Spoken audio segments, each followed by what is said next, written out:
உழவு என்பது தொழில் மட்டுமல்ல, அது நம்முடைய நம்முடைய பண்பாடு. நிலத்தை 5 நிலையாக பிரித்து வாழ்வியல் வகுத்த இனம் நம்முடைய தமிழினம். அந்த நிலத்தை எல்லா வகையிலும் நாம் பலப்படுத்தி உயர்த்தணும்.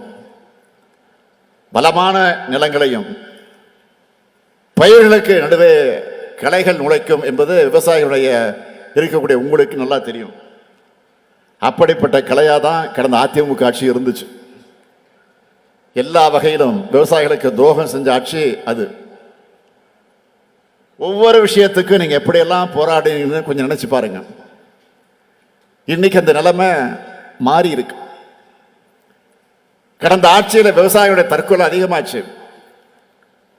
உழவர்களுடைய உரிமையை பறிக்க முயன்ற 3 வேளாண் சட்டங்களை எதிர்த்து டெல்லியில் வெயிலையும் மழையிலையும் விவசாயிகள் போராடி அடக்குமுறையை எதிர்கொண்டப்போ கூச்சமே இல்லாமல் அந்த சட்டங்களை ஆதரித்து பேசி பச்சை துரோகம் செஞ்சவங்க தான் அவங்க.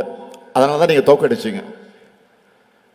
வேளாண் பெருங்குடி மக்களான உங்களை நான் கேட்டுக்கொள்வதெல்லாம், அது போன்ற கலைகள் நாட்டிலிருந்து மொத்தமாக களையப்படணும்.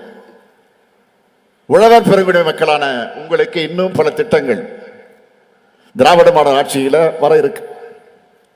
மீண்டும் நம்ம திராவிட மாடல் 2.0 ஆட்சிதான் அமையும். அதுக்கு உழவர்களை காக்கக்கூடிய இந்த அரசுக்கு உழவர் பெருமக்கள் அனைவரும் உற்ற துணையாக இருக்க வேண்டும் என்று உங்களை அன்போடு கேட்டு விடைபெறுகிறேன். நன்றி, வணக்கம்.